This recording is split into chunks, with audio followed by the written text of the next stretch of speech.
Un petit peu plus tôt, j'ai eu une prise de conscience qui est remontée, un petit peu comme une bulle qui remonte à la surface d'un verre de limonade. Je dis limonade parce que j'aime pas trop l'eau gazeuse comme les enfants. Et cette prise de conscience, c'est que on peut parfois confondre l'amour de soi avec la surprotection qu'on met en place quand on est en mode survie. Et cette thématique du mode survie, on l'a très peu abordée ici, à la fois dans le podcast, dans les vidéos, alors que c'est quelque chose qui revient souvent quand on est en connexion avec le système nerveux, quand on met en place de nouvelles manières de se comporter, quand on travaille sur la thématique du contrôle. Finalement, la thématique sous-jacente, ça reste l'état de survie, le mode survie. Et j'ai une intuition sur la raison pour laquelle on n'en a pas parlé avant, c'est que le mode survie peut avoir tendance à se mélanger de manière tellement étroite avec notre identité qu'on ne le remarque plus agir.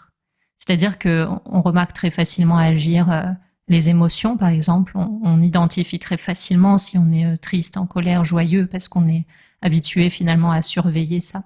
Mais un mode survie, ça, c'est comme l'image que ça me donne en tout cas, c'est comme une toile qui va s'étendre à beaucoup d'aspects de ce qu'on est. C'est-à-dire que ça va imprégner nos croyances, ça va imprégner la vision inconsciente qu'on a des autres, de la vie, du corps, ça va imprégner la typologie des peurs. Ce mode survie aussi, il va agir de manière physiologique, il va nous faire des choix, notamment des choix de vie qui vont dans le sens de la zone de confort. Donc en fait, ce mode survie, ça devient presque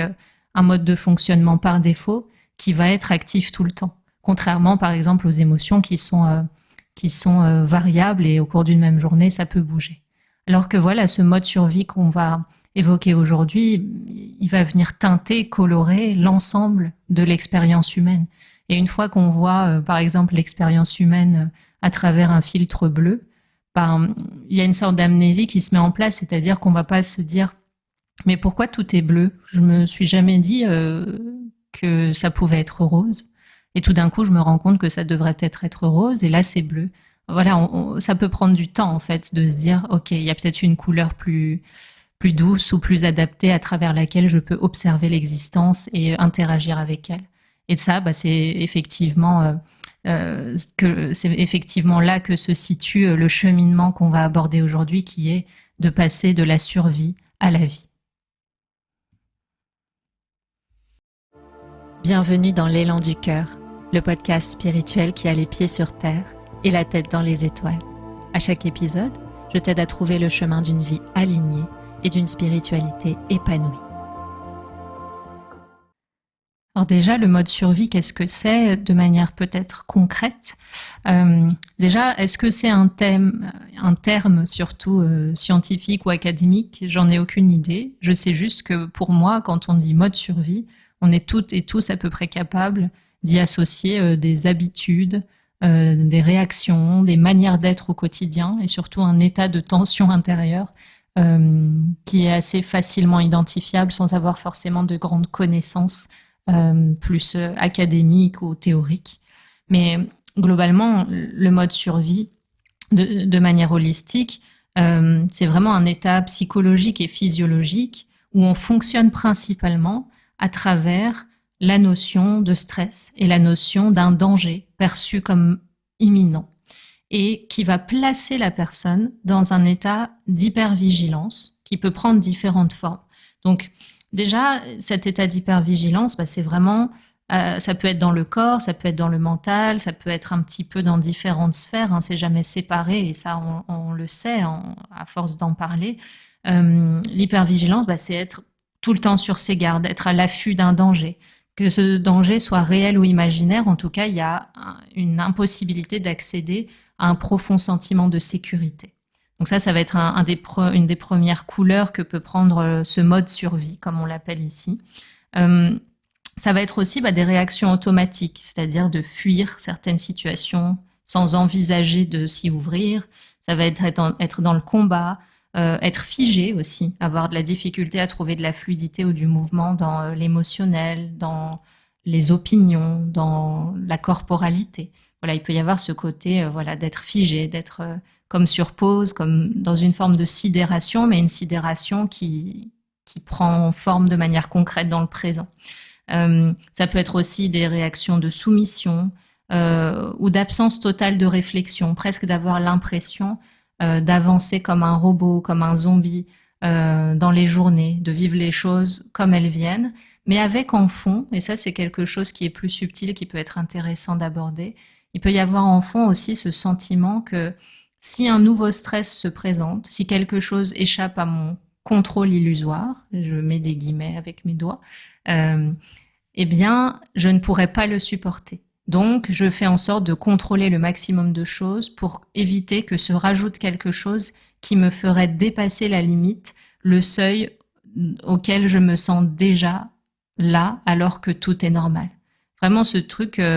cette image toute simple qu'on connaît tous de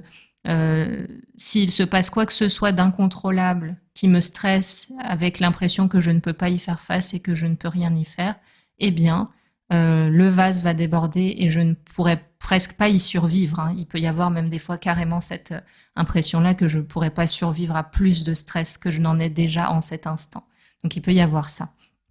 Un autre aspect du mode survie, c'est d'être justement déconnecté de ses besoins profonds. Parce qu'en fait, quand on est en mode survie, on est tellement connecté à la nécessité immédiate de survivre, comme s'il y avait un danger qui était là. En tout cas, la corporalité et l'esprit sont figés dans cette idée-là, qu'on n'a pas accès finalement à des besoins un petit peu plus, non pas fondamentaux, parce que c'est fondamental de survivre, ça on le sait. En tout cas, c'est ce que le corps et le cerveau reptilien nous imposent d'une certaine manière. Mais en tout cas, on a plus de mal à accéder à des besoins émotionnels, spirituels. Il peut même d'ailleurs y avoir des besoins physiques qui passent au second plan. Hein, ça peut arriver. Mais en tout cas, voilà, il y a cette déconnexion des besoins profonds. Et l'autre aspect aussi qu'on peut trouver, qui est tout simple et finalement facilement accessible de manière sensorielle, eh bien, c'est qu'on va avoir un corps qui est tendu, un système nerveux sympathique, en fait, qui est justement le système qui est lié au stress, qui va être suractif, qui va entraîner des troubles comme l'insomnie, des douleurs chroniques, des troubles digestifs. En tout cas, un corps qui va, dans la typologie de douleur ou la typologie de sensations qu'il va générer de manière chronique, vraiment illustrer la tension, le fait que c'est noué. Et parfois même, si ça s'enracine aussi dans des émotions de colère, le fait qu'il y a de l'inflammation. Tout ce qui est inflammation dans le corps, ça va être vraiment relié à l'énergie ou en tout cas au bagage émotionnel de la colère. Et aujourd'hui, ça me tenait à cœur d'aborder ce sujet par rapport à un point précis qui est celui qu'on vient d'aborder juste avant, c'est-à-dire la déconnexion des besoins profonds. Parce qu'en fait, quand on est en mode survie, et peut-être que certains et certaines d'entre vous s'y reconnaîtront, et ce serait super intéressant d'en parler aussi en commentaire ou peut-être lors d'un événement dédié, lorsqu'on est dans ce mode survie, eh bien, on va confondre les mécanismes du mode survie, les habitudes, les croyances, les automatismes qu'on va mettre en place pour survivre, tout ça va être confondu avec l'amour de soi ou le fait de prendre soin de soi. Je donne un exemple. Si par exemple on a ce côté survie qui est très ancré dans le corps, eh ben on va associer le fait de s'isoler physiquement, de sortir peu, d'éviter des activités trop dangereuses, d'éviter de faire du sport de manière trop intensive, d'éviter des activités avec adrénaline ou d'éviter de conduire ou de prendre des risques. On va associer ça au fait de respecter ses besoins. Par exemple en disant « Non, mais moi je suis plutôt quelqu'un de calme, quelqu'un de casanier, etc. » Donc on peut être quelqu'un de casanier qui n'aspire pas à ce type d'activité. Ça, c'est quelque chose qui existe. Mais c'est intéressant de faire preuve de discernement, c'est-à-dire est-ce qu'en fond de ma conscience, dans cet inconscient qui est là et qui régit une grande partie de mes choix automatiques, est-ce qu'en fait il y a la volonté d'éviter d'être confronté à la peur ou même d'éviter tout simplement de mourir parce que précédemment j'ai pu vivre des situations de danger qui m'ont placé dans cette impression que j'allais mourir si je ne protégeais pas mon corps. Et ça peut être la continuité, par exemple, d'un vécu de maltraitance ou d'un événement traumatique particulier ou voilà, en tout cas, quelque chose qui a mis le corps en danger. Et bien sûr que la situation, de manière temporelle, est terminée, mais c'est très fréquent que le corps, lui, n'ait pas oublié, voire même que le corps n'ait pas compris que c'est terminé. Et c'est là que tout le travail de mémoire cellulaire va être important. Et donc, voilà, prendre soin de soi, être dans l'amour de soi, ce n'est pas, en fait, pour l'amener vraiment comme je voudrais vous le transmettre, ça n'est pas se faire plus petit qu'on est. Ce n'est pas s'enfermer dans une identité de fragilité. Ce n'est pas se transmettre le message à soi-même ou transmettre le message aux autres que on est quelqu'un qui est diminué dans ses capacités, se faire croire qu'on n'est pas capable de faire autant que les autres parce qu'on a cette épine dans le pied ou cette casserole, ou se dire que finalement toutes les habitudes qu'on met en place pour se couper du monde, pour préserver le corps, pour préserver le psychisme, pour aussi rester dans une zone de confort, par exemple une zone de confort relationnel, une zone de confort dans des habitudes très ancrées, une routine très très contrôlée, des choses comme ça. Se dire que ça fait du bien, eh bien c'est intéressant au bout d'un moment de le remettre en question. Chacun va trouver ses conclusions. Parce que le propos que je tiens ici, c'est pas de dire que tout ce qu'on met en place quand on a un système nerveux très tendu ou quand on est dans le contrôle, que tout doit être supprimé. Mais c'est très important et c'est une haute forme d'amour de soi que de savoir remettre en question les habitudes intérieures et extérieures qui nous servent et celles qui nous tirent vers le bas, c'est-à-dire celles qui diminuent notre potentiel. Mais au-delà de la notion de potentiel, c'est-à-dire celles qui nous mettent dans un état d'être et un état d'existence et une manière de faire qui ne sont pas naturelles. Parce que quand on interroge le corps de manière médiumnique ou des fois dans les séances ou même en dehors, quand on interroge le corps transmet systématiquement le message qu'il ne veut pas être contraint, qu'il ne veut pas qu'on le limite, qu'il ne veut pas qu'on lui impose trop d'interdits. Et en fait, que ce soit pour le corps ou même le psychisme, ce qu'il y a constamment, de manière naturelle, qui est transmis par ces systèmes cellulaires et ces systèmes énergétiques-là, c'est un appel à la souplesse, c'est un appel à suivre juste l'élan qui se présente et à éviter en fait de contraindre ces espaces-là, l'émotionnel, le mental, le physique, les habitudes, le corps, tout ça, dans des carcans très rigides, en se disant ça doit être tous les jours comme ça doit être tout le temps comme ça. Moi, je fonctionne comme ça. De se dire non, chaque jour et à chaque instant, je peux apprendre à suivre l'élan qui se présente et éviter en fait de fonctionner dans des interdits, dans une vision des choses qui est fondée en fait globalement sur la peur. Donc si on prend par exemple la dimension du corps qui reste, on va dire, la plus parlante ou en tout cas la plus accessible à travers des exemples concrets, c'est vraiment de voir que quand il y a le mode survie, au-delà des habitudes ou de la tension physique qu'on a évoquée juste avant, on va aussi, plus ça va s'ancrer en fait, et au fil des années, eh bien on va aussi rajouter à toute cette vie intérieure une vision du monde qui va corroborer tout ça. Par exemple, si on a vécu des traumatismes physiques et qu'on a activé ce mode survie, y compris dans la vie adulte, si ça vient aussi de l'enfance, eh bien,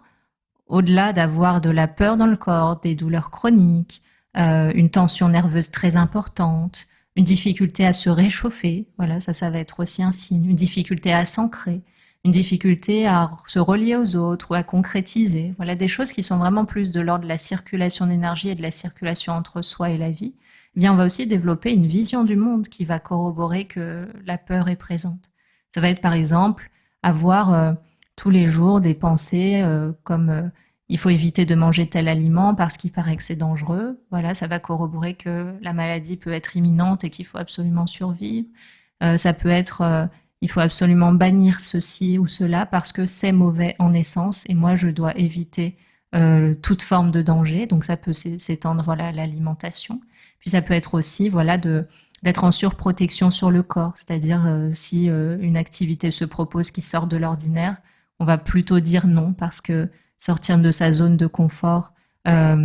mentale et psychique, ça va être associé à sortir de sa zone de sécurité tout simplement. Ça va être aussi être dans l'évitement de faire face à des activités nouvelles qui vont nous challenger dans la valeur qu'on a. Ça peut être par exemple apprendre à conduire, c'est-à-dire ça peut être par exemple pour certaines personnes qui sont sur ce mode-là plus difficile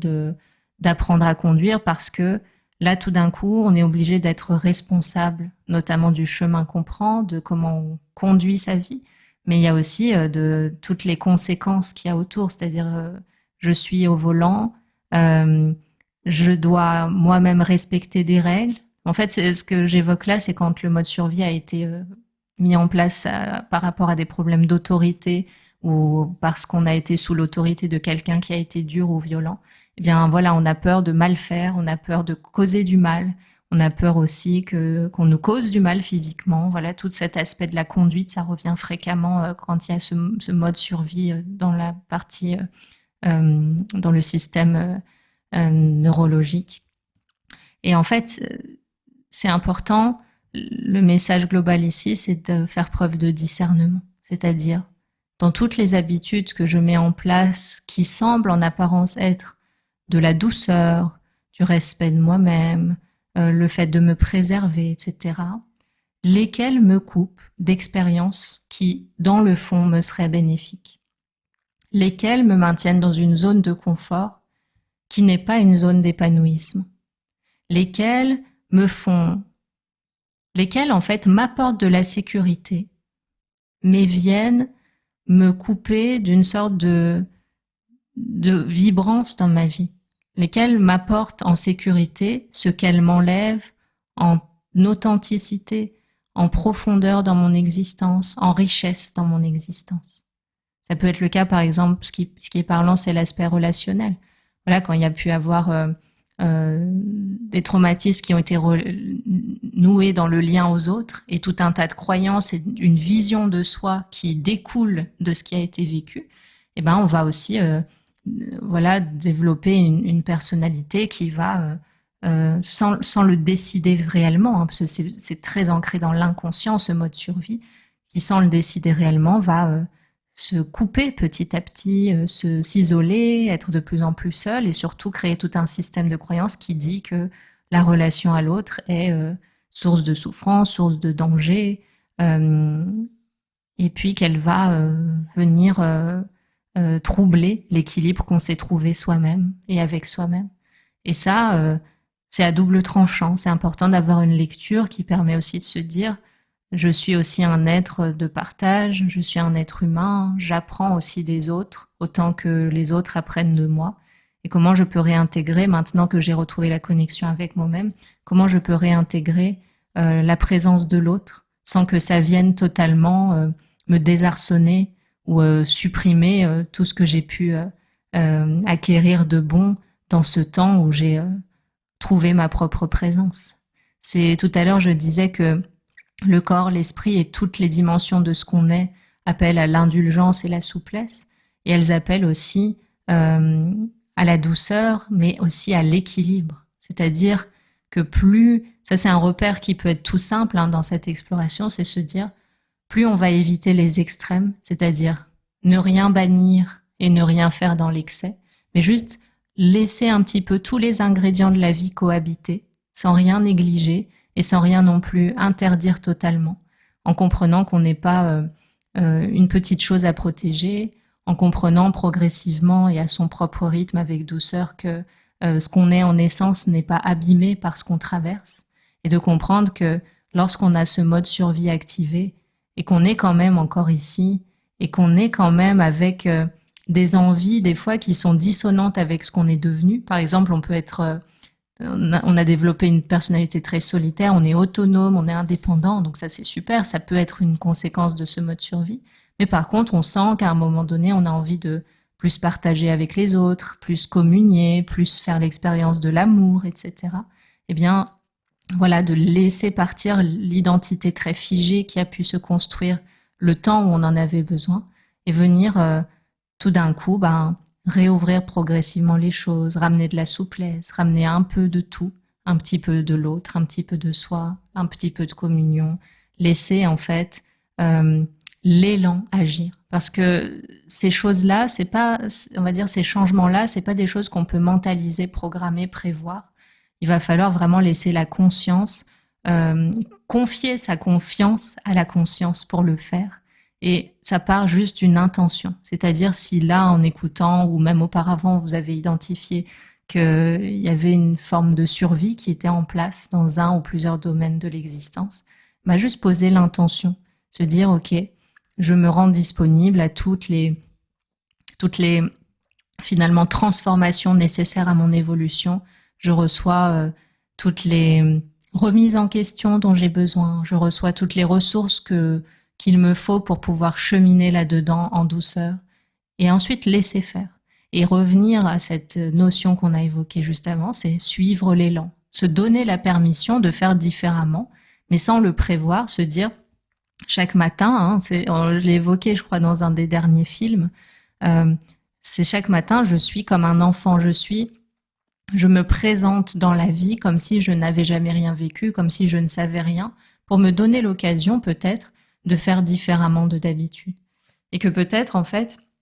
une situation qui a pu être insécurisante par le passé ou qui était totalement interdite parce que le psychisme avait enregistré qu'elle était dangereuse, peut-être que là, du fait que j'entre dans cette journée juste de manière curieuse en me disant la vie me propose des expériences à travers ce qu'elle est, c'est-à-dire un espace d'amour pour m'aider à évoluer, pour m'aider à devenir toujours un être un petit peu plus libre, un petit peu plus disponible à l'existence, un petit peu plus aimant. Et donc là, si quelque chose se présente dont je n'ai pas l'habitude, ça n'est pas pour me nuire ou me faire mal, c'est peut-être pour me faire sortir d'une zone qui peut-être est confortable, mais dans laquelle ne peut pas s'épanouir totalement le potentiel que je sens réellement vivant à l'intérieur de moi. Et donc ça, c'est une forme d'amour qu'on peut s'autoriser à recevoir, c'est-à-dire sortir des fois des espaces très étroits qu'on se construit par besoin de sécurité, chose qui est légitime, mais se dire aussi si à un moment donné se présente une opportunité d'aller explorer juste un petit peu plus loin, un petit peu plus large, un petit peu dans l'inconnu, et d'aller regarder ce qui se passe, ça c'est intéressant. Parce que ce qui va se passer aussi qui est fondamental, c'est qu'en allant explorer hors de cette zone de confort, hors des habitudes qui ont été mises en place, on fait la rencontre de soi-même. Parce que c'est très dur finalement de se voir changer ou de voir à quel point on a évolué quand on évolue toujours dans le même décor. Et des fois, quand tout d'un coup, on se réouvre à des choses qu'on faisait avant, on s'autorise des manières d'être au monde qui avant étaient impossibles à envisager et tout ça, on peut vraiment faire l'expérience de la nouvelle personne qu'on est devenue en transcendant progressivement cet état de survie. Et ça, c'est le meilleur cadeau, parce que tout d'un coup, on peut incarner quelque chose de totalement nouveau. Et au lieu de faire de l'expérience sans cesse de la limite, du besoin immédiat de survivre, de tenir, de contrôler, de savoir, de comprendre, on peut juste laisser aller, c'est-à-dire comprendre qu'on n'a jamais contrôlé, que c'est simplement le mental qui tournait en boucle avec le besoin de se croire en train de contrôler et se dire j'ai pris corps ici pour vivre et vivre, juste le mot vivre, si on y pense sans trop le conceptualiser, je trouve que c'est un mot qui ressemble à une danse, c'est-à-dire que c'est assez léger, on peut pas prévoir ou contraindre son mouvement, et en même temps il y a une beauté à regarder ce mot-là se déployer. Donc vivre, si on devait y accoler des images ou des sensations ou des couleurs, et vous pouvez le faire, et toi qui m'écoutes, tu peux le faire à ta façon, il y a quelque chose de très ouvert, je trouve, de très curieux, il y a un côté surprenant, il y a une envie de laisser venir les choses comme elles viennent et de s'émerveiller de ce qui se présente qui n'était pas prévu, mais qui peut-être est encore mieux que ce qu'on aurait pu conceptualiser avec notre mental et ses petites cases. Donc, il y a quelque chose de beau et de réjouissant, en fait, à sortir du mode survie. Et je pense que n'importe qui a activé ce mode-là le sait. Mais c'est vrai que quand on est dedans, on a l'impression qu'on ne peut pas en sortir parce qu'en sortir a été associé par le psychisme et l'inconscient à la peur. Et personne n'a envie de faire l'expérience de la peur. Donc c'est important à la fois de poser l'intention, c'est ce que je disais tout à l'heure, ça vient d'un besoin et d'une envie intime de le faire. Il y a un moment en fait où on se sent prêt ou prête, on sent qu'on a les épaules, la maturité et aussi le recul nécessaire vis-à-vis de soi-même pour aller tranquillement s'extraire de ce qui a été mis en place et des croyances qui ont été associées à tout ça, à la fois des croyances sur soi et le monde. Et puis, il y a un temps où viennent les possibilités de le faire concrètes, hein. Ça peut être tomber sur un livre, ça peut être écouter quelque chose d'inspirant qui va ouvrir la voie, ça peut être même avoir une expérience étonnante, par exemple être confronté à une perte de contrôle et finalement se rendre compte que la situation qui nous aurait fait peur si on nous l'avait proposée en amont, du fait qu'elle nous tombe toute cuite entre les mains, eh bien, on la vit et on la traverse d'une manière beaucoup plus sereine que ce qu'on aurait imaginé. Donc, des fois, c'est la vie qui peut nous donner un indice de non, c'est bon, t'es plus en survie là, regarde, tu peux vivre et en plus, regarde, tu y prends plaisir. Donc, il peut y avoir ça. Et puis après, ça peut être tombé sur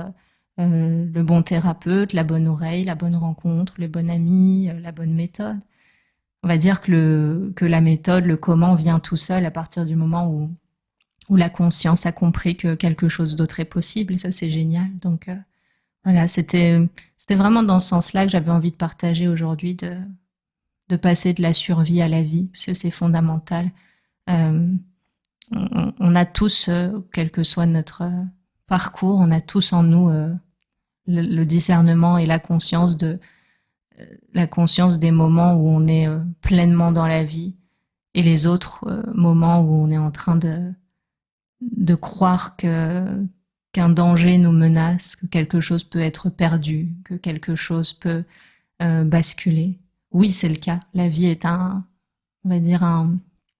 enchaînement d'expériences qu'on ne peut pas prédire. Mais tout ce qui nous appartient, en tout cas tout ce qui est présent et réel, en tout cas dans ce rêve, le seul espace en fait auquel on puisse se référer, c'est ici et maintenant. Et c'est se dire, ici et maintenant, qu'est-ce qui me donne envie de croquer la vie, d'être libre des carcans qui m'ont maintenu à distance de cette vie et à distance de tout ce qu'elle pouvait me faire ressentir. Donc s'il y a la moindre petite accroche avec la vie, la moindre petite étincelle qui raccroche à l'idée que la vie, c'est un mouvement totalement libre où on se jette contre la toile de l'existence et on se laisse totalement déposer dans ses bras, alors il y aura largement l'énergie nécessaire pour dépasser tout ce que la survie a pu mettre en place. Car la survie est un état créé, alors que la vie est l'état naturel même de tout ce qu'on est. Et donc il suffit d'une toute petite bougie allumée dans un immense ciel noir pour que le ciel ne soit plus vraiment totalement noir. Et donc il suffit de trouver la petite étincelle de vie en soi pour que tout ce qui avait oublié que l'existence est remplie à ras-bord d'amour pour finalement sortir de l'amnésie et donc passer de la survie à la vie. Merci pour votre présence aujourd'hui. N'hésitez pas à échanger en commentaire et même partager vos propres explorations sur cette thématique, parce que j'amène juste un prisme qui n'est ni bon ni mauvais, ni vrai ni faux, mais qui est juste une couleur sur tout ça. Et ça peut être intéressant d'avoir votre expérience, de discuter de méthodes que vous avez pu utiliser ou de prises de conscience qui ont pu être là sur votre chemin, parce que quand des personnes passent sur la chaîne, ça permet aussi de peut-être d'éclairer quelqu'un ou de poser une question qu'on n'aurait pas osé poser et que ça puisse aider quelqu'un d'autre qui lira. Donc, le but, c'est que cet espace soit un espace de connexion, d'échange qui donne des clés concrètes pour que à la fois nos vies présentes soient plus pertinentes, mais aussi pour que nos vies futures